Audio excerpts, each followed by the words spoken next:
amoon ci it jubluwaay mooy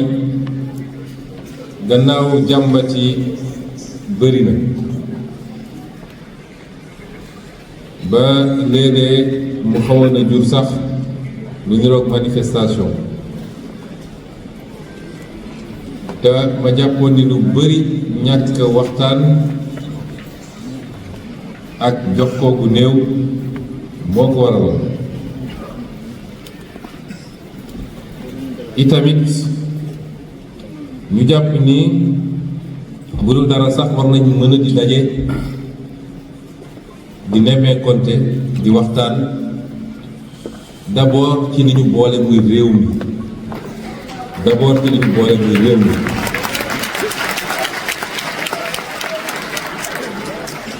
di waxtaan it ci li nga xam ne ci biir réew mi moo ñu boole di jumtukaay bu am solo muy parti bi ñu bokk di Pastef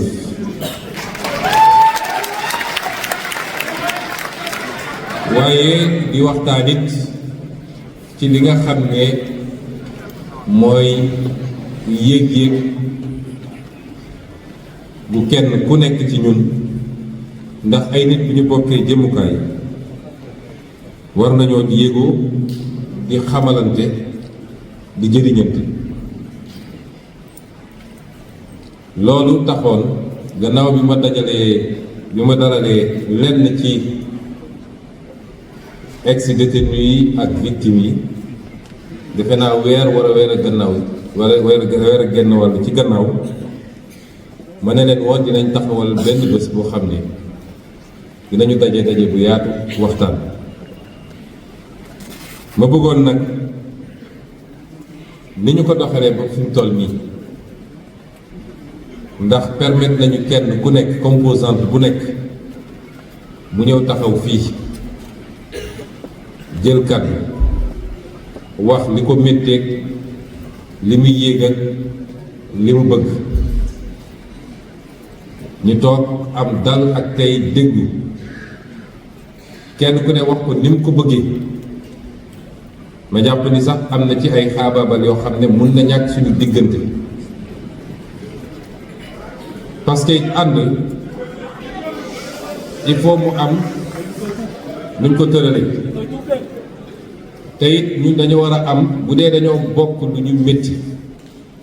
ñu daje war koo wax am na image bu ñu waroon Sénégalais yi ndax kenn umpalewul ni fii dëkk kuréel waaye ay kuréel am na ci ndax fi ñu toog it xam nañu lu bari walla xam nañu lépp ba tax ba ñun ñii ñëpp ndax bu ñu waxee victime dañuy fàtte ni même ñi ñuy tudd tey te ñu nekk ñu am responsabilité ñu ci bëri ci victime yi la ñu bokk ñu jàpp nag ni bu ñu dajee di waxtaan suñuy problème war nañ ko def ci anam boo xam ne kenn ku ne mën na wax li mu am ci yëg-yëg mais ñu def ko ci anam yoo xam ne du on va pas se donner en spectacle ba Sénégalais yi di ñu jéppi jaru ko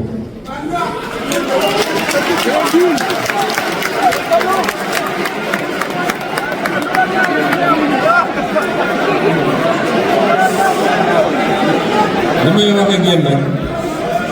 bu leen ko jàppee critique jàppee leen ko cofeel bu bari di mu am ci yéen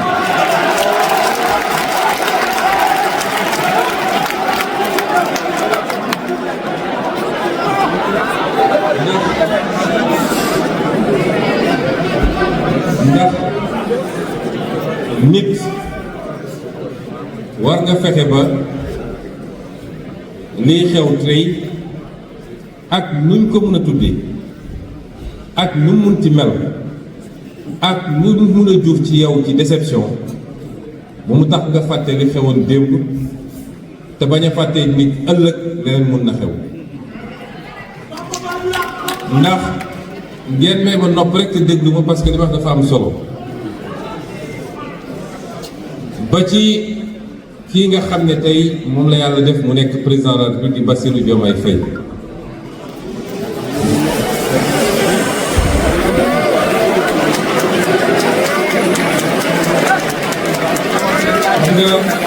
li ma doon wax a ngi nii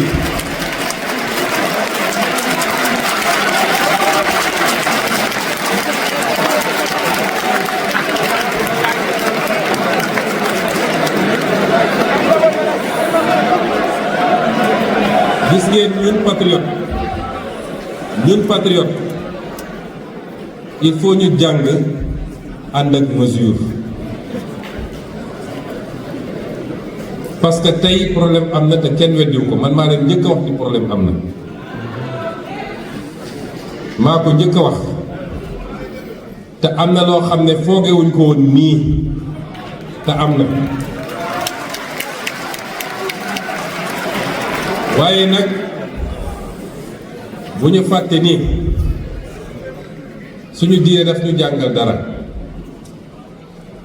bul bëgg nit ba tax nga xaabaabal ci seede lu rafet waaye bul jëppi nit ba tax nga xaabaabal ci seede lu safaan woon ndax xamoo lu ëllëg di doon dama wax ni ba ci président Bassirou Diomaye Faye mii tey am nañu ay wuute ci lenn ci doxalin waaye du tey ñu fàtte ni bi mbir mi di métti ba métti am na loo xam ne taxawe na ko am na risque yoo xam ne jël na ko te loolu du ñu mën a effacé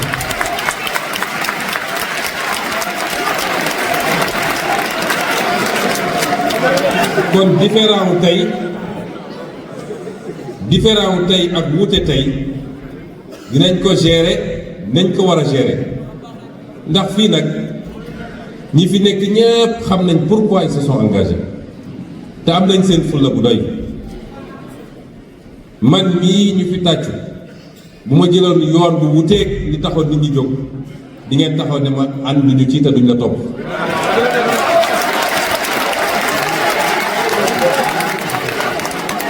kon loolu nañ koy def kook fulla def kook njàmbarte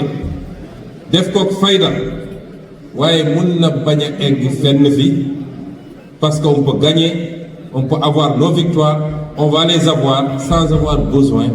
ñu egg ci fenn fi moo tax nag ma bëggoon yéen ragalu leen ñu naw ngeen ñu jox ngeen ñu cër waaye ragalu leen ñu nit mënuñu leen ragal jox nañ leen cër naw nañ leen fonk nañ leen nii ngeen taxawee fii nag ku nekk def discours am noonu laa bëggee it mënul nekk à sens unique te wax bi mënuñu ko wax mu mel ni dañoo ñëw rek dëddu amul lenn lu ñu def jëmale ko ci mbir mi loolu amut moo taxoon dinaa njëkk a woo madame Maymouna Dièye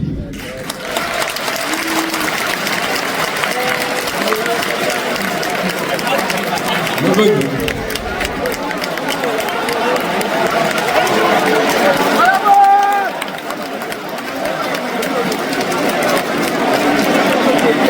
meereen na rek ma daaneel balaa Maymouna Dièye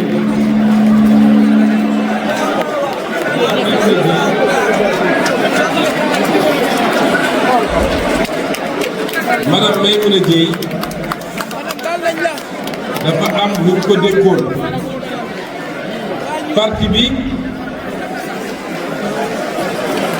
ngeen may ma rek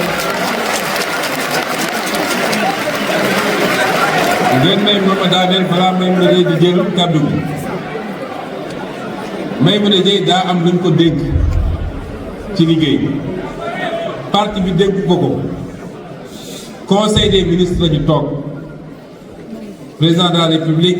jël décision sant ma ko ma wëlbati ko xam ni ministère bi nga xam ne mooy gérer lépp lu jëm ci solidarité moom ci loxoom lañ ko teg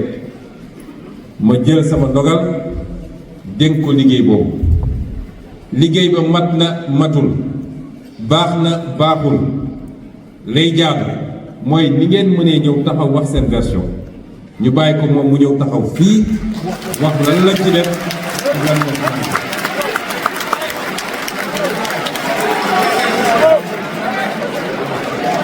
ñu def ko nag ci tey ak dal. Madame Maïmouna Dièye pare man dinaa seq ak yéen ñaari waxtaan. benn bi ab discours la boo xam ne damay yem ci liir ko. ñaareel bi nag doon waxtaan bu gën a xóot ci li jëm ci stratégie boo xam ne day doore ci li ñu séq te ñu daj ci lu nekk te li fi nekk yépp di ay victimes daal koy yaatal nag ci fi ñu jëm ak li ñu dëgmal. loolu buñ ko defee ba pare mun nañu ñaanalante te xam ni li ma waxoon keroog ci 8 novembre Pastef du parti bu ndaw. Pastef bu dellu seen nekk Pastef donte mosu koo dañ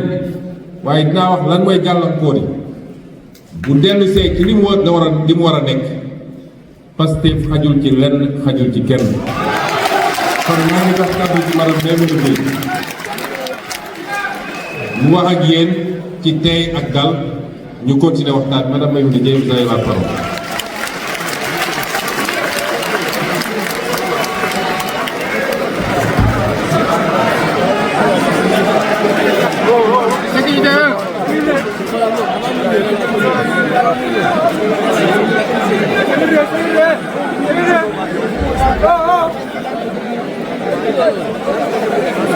أعوذ بالله من الشيطان الرجيم بسم الله الرحمن الرحيم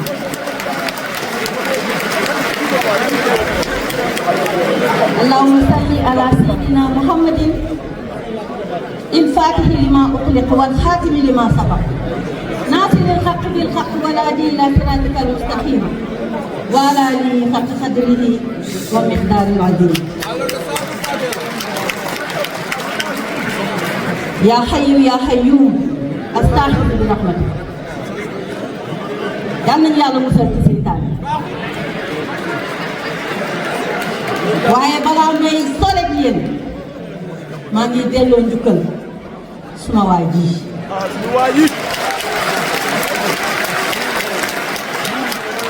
maa ngi jaajëfal sama waa ji 2014 may ànd ak moom ba tey musuma bés ginnaaw 2014 côté gauche laa ko mos a féete première conférence de presse maa doon joxe feuille di ko muy dossier de presse yi di ko distribuer journaliste yi saa yi bu taxawee ni dañ koy arrêté ma génn wax lu rëy ñu jël si ma baa ñu arrêté ma ñaari yoon tëdd naa ko ci kaso bi ndax jëmmam ji waaye nag xam naa ni lu ma ko bëgg-bëgg yéen a ma ko gën a bëgg xam naa ni amu leen sago ci moom moo tax ma bëgg ginnaaw bu ma leen baaloo àq ba pare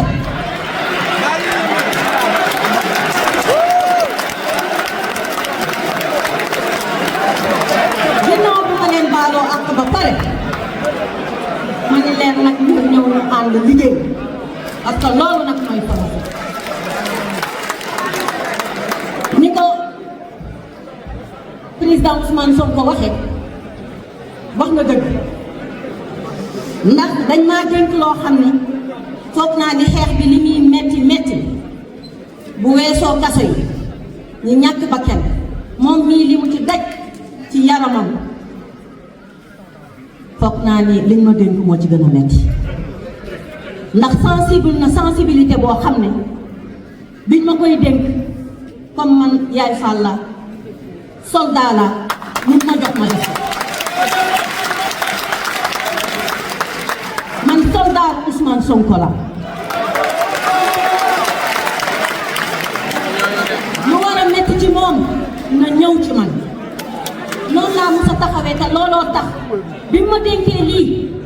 dama ne alhamdulilahi rabbil alamin waaye di leen yëgal ni laata mu ñu koy dénk en tant que gouvernement le parti Pastef a fait ce travail-là. C'est l'occasion de rendre hommage à toute cette équipe bi nga xamante ni danga daan toog yeewu ñu ne la dawal gaaw am na ku ñu dambal fale am na ku tànk bi dam am na ku tukkam fale am na ku nekk ci jafe-jafe Pastef taxaw ci seen wet maa ngi jàkkaarloog Abass Fall foog naa ni moom doomu laa mën a seedeel loolu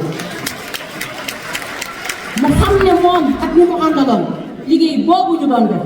moom la ma Ousmane Sonko dénk pour ma yeggali ko Seydina Ousmane damaa jóg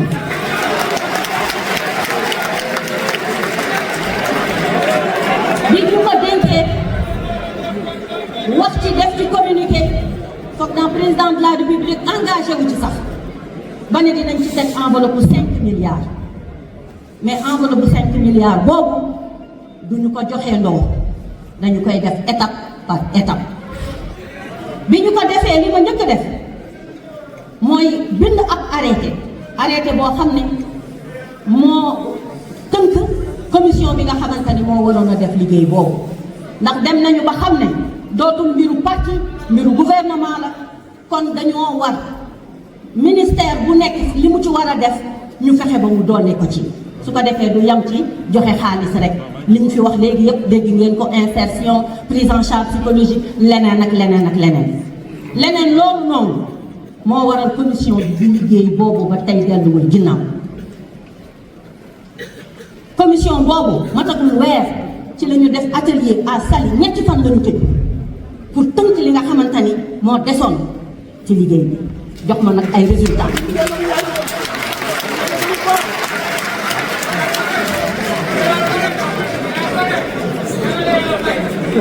amiin yaa rabbi ndax ñun fayul yàlla la ñuy wër ñun yàlla la ñuy xaamu fayul bi loolu nag bi mu amee ma ne mënuma ci jàng te jaajëfaluma leen gàcce ngaa laa ma yéen les ex-détenus gàcce ngaa laa ma ñu ñàkk seen bakkan seen famille yi di ci wax léegi madame Sarr bi ñuy wax ci turu jëkkëram sama xol fees na ñu leen di masaw je m'incline devant la mémoire des disparus di wax ni nag xeex bii jigéen moo ci njëkk a daanu comme ci diine l'islam mi Mariama Sagna mi nga xamante ni ñëpp xam nañ ci yan condition lañu jëlee bakkanam mu metti woon lool ñu ciy topp justice ba léegi ndax dañu fas yéene yeggaliwaat encore malgré li ñu ci wax kon nag dafay combat boo xam ne jigéen ñi dañ cee joué rôle bu am solo xëy na góor ñi am nañu doole ak kàttan mais jigéen ñi xaru nañu jigéen ñi tëdd nañu ñu leen di diri jigéen ñi ñëw nañu solu nuróole toog di ñaanal suñu président jigéen ñi dem nañu Masaalikul Jinaan Touba Ñaseen fu ne dem nañ fa pour Ousmane Sonko mi mucc ndax boobu ñu ngi yàq turam di yàq taxawaayam naan jihadiste la naan terroriste la kon loolu nag moo tax ma bëggoon ngeen may ma delloo njukkal toutes les femmes qui se sont battues dans ce combat-là.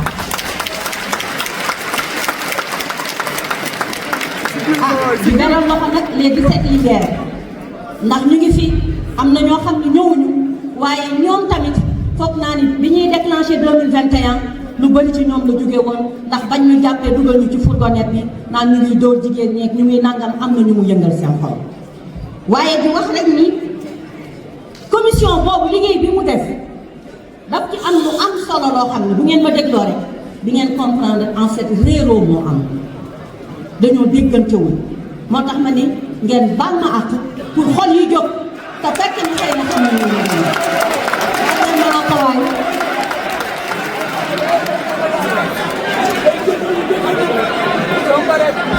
bi président de la république waxee ni 5 milliards dina ko teg muy enveloppe boo xam ne dañ koy jox ex-détenus yi ak famille victimes yi ak blessé yi ak ñi nga xam ne ay victimes lañu en règle générale parce que dañu bari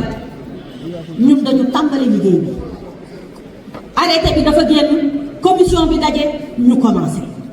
dëgg la nag y a eu beaucoup de lenteur mais lenteur bi xam ngeen naka ngeen koy comprendre dafa fekk loo xamuloo ko c'était la première fois Sénégal dund lii mu dund métit bi ñu dund dans notre chair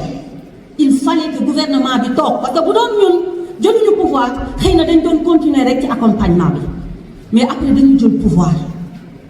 mu nekk loo xam ni lu bees la woon ci ñun mu war a ànd ak méthodologie mais mu war a ànd ak expertise dootul Abass foo nekk Fatima Mbengue nga ana nga déedéet dañuy teg liggéey teg yoon teg plan de travail loolu nag dafa daan laaj ay daje ay waxtaan mu xaw a yéex tuuti waaye ba mu tàmbalee mu amaat beneen problème boo xam ne dañ koo confronté ci liggéey bi muy problème mu crédit maanaam disponibilité des fonds parce que loolu doo ko wax doo dem ci rajo bi naan leen waaw président de joxe na nangam waaye ñu ngi xaar kon ñun ñoo mën de manière stoïque et c'est ça la force de Pastef nga xaar ba mu ñëw nga daal di tàmbali liggéey boobu nag xaalis ba it ñëwul d'un coup ndànk-ndànk na ñëw 1,2 milliard sur 5 milliards après am beneen 8 milliards bu dugg fi mu nekk nii may wax ak yéen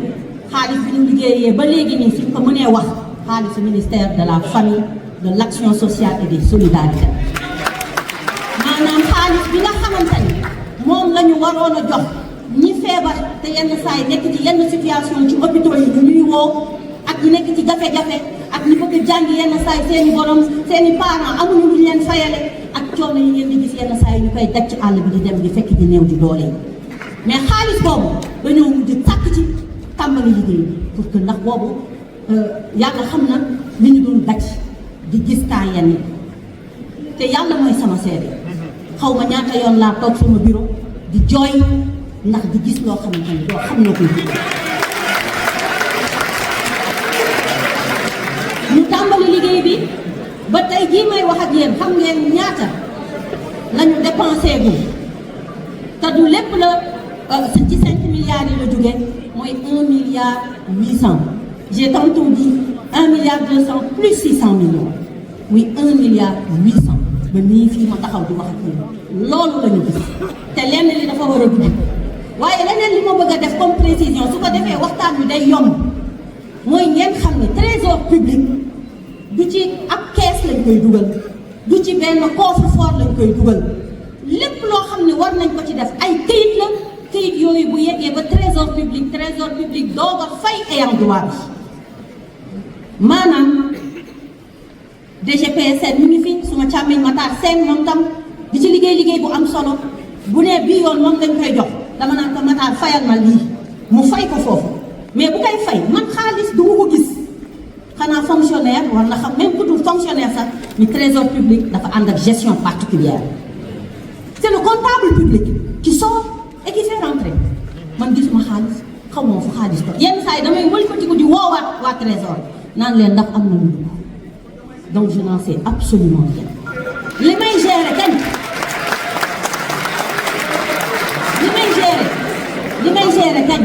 mooy su commission bi waxee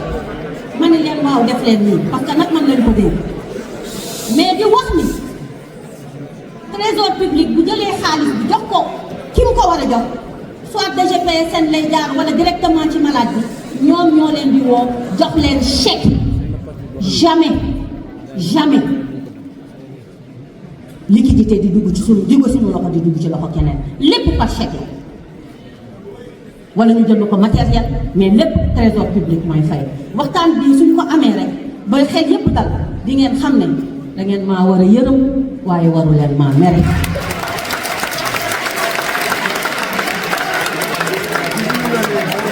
da ngeen maa war a yërëm parce que su ngeen xamoon li may daj ak li ma yan ak xol bi ma ciy demee di ci xaar rek nag ngërëmal yàlla rek laa ciy xaar ndax yàlla moo ko wax fa man ya'mal misqaala zarratin xayran yara su ma defee lu bon wala ma def lu ma warul def yàlla na ma ko yàlla wan waaye bu dee li ma def baax na nag ndax moom rek a ma jege yàlla na ma yàlla fay waaye dama xam ni incompréhension bu amee dafay jaadu ñu wax moo tax may remercier le président Ousmane Sonko ci opportunité bi ma may tey pour ma def ko bi ñu recensé parce que dañu ne recensement la ñu njëkk a def ANSD moo ko def xam ngeen ANSD ñu recensé 2190 ex-détenus 2089 ex-détenus jox nañ leen ku nekk 500 000 francs du woon ndàmpaay mais action de solidarité solidarité pour taxawu leen ñu siggiwaat tuuti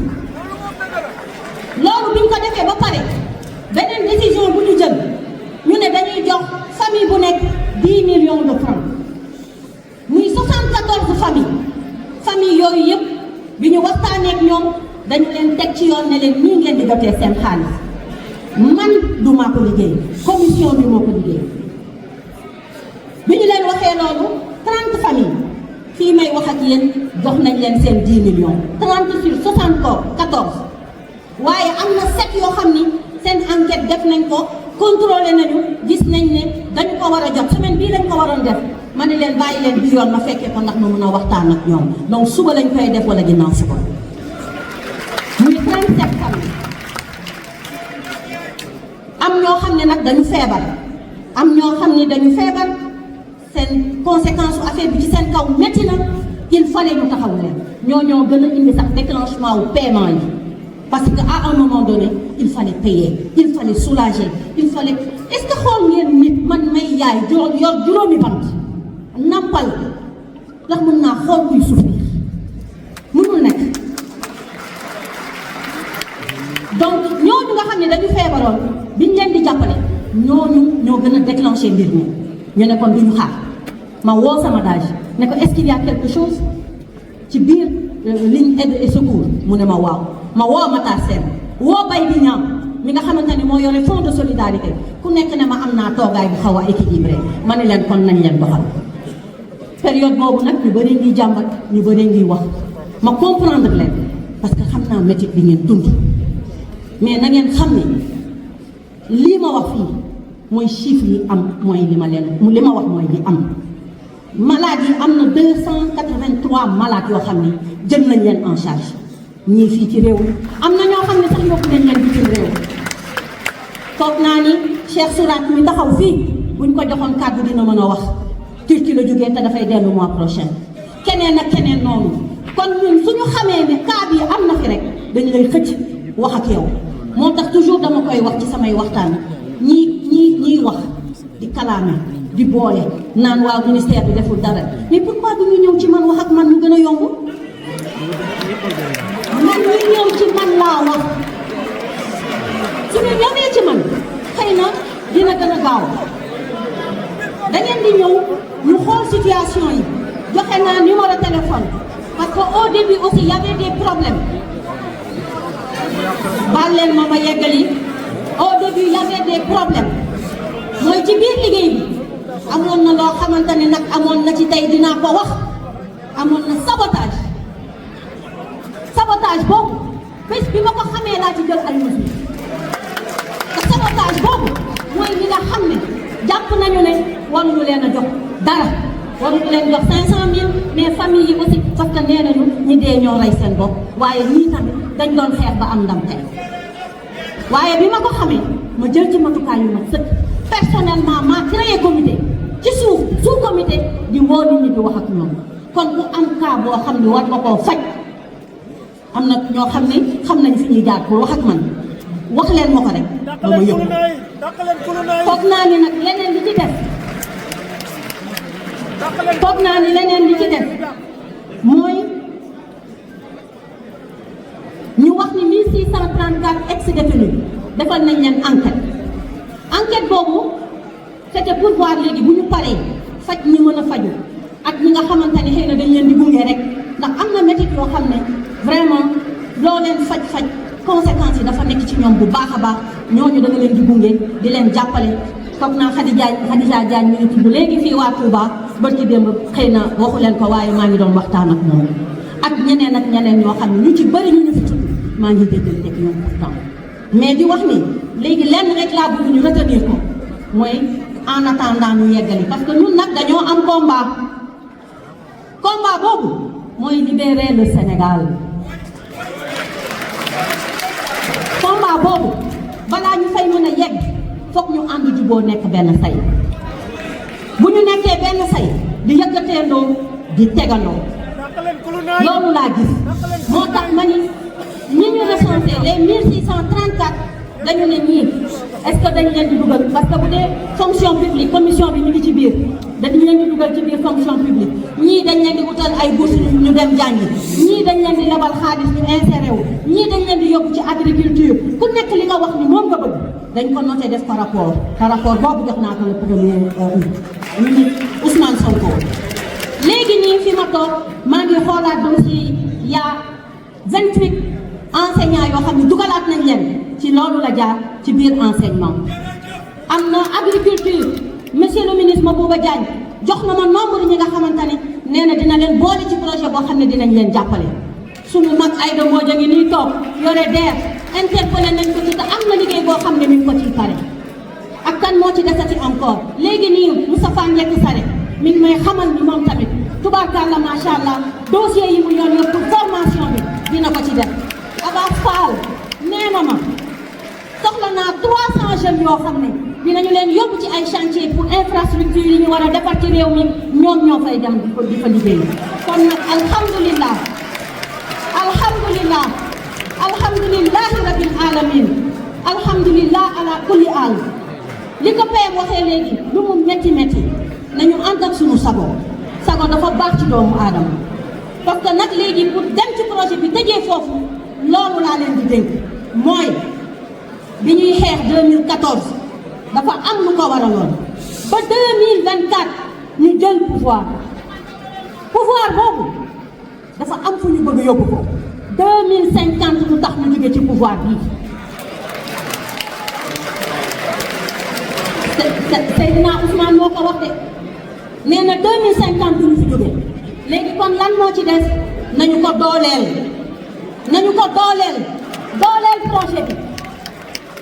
projet bi mooy ñu ànd jàppoo doon benn say te xam ni waxuma la Sénégal mais monsieur le premier ministre l'Afrique a besoin de toi. Le monde même. ñaata yoon la ñu toog ci bureau di waxtaan ci li nga xamante ne mooy les États-Unis d'Afrique parce que suñu souveraineté foofu lañ ko war a jëlee suñu souveraineté dafa am fu mu war a jaar. Nous voulons une Afrique debout, une Afrique unie avec un homme comme Seydina Ousmane Sonko. moo tax dama leen di jaajëfal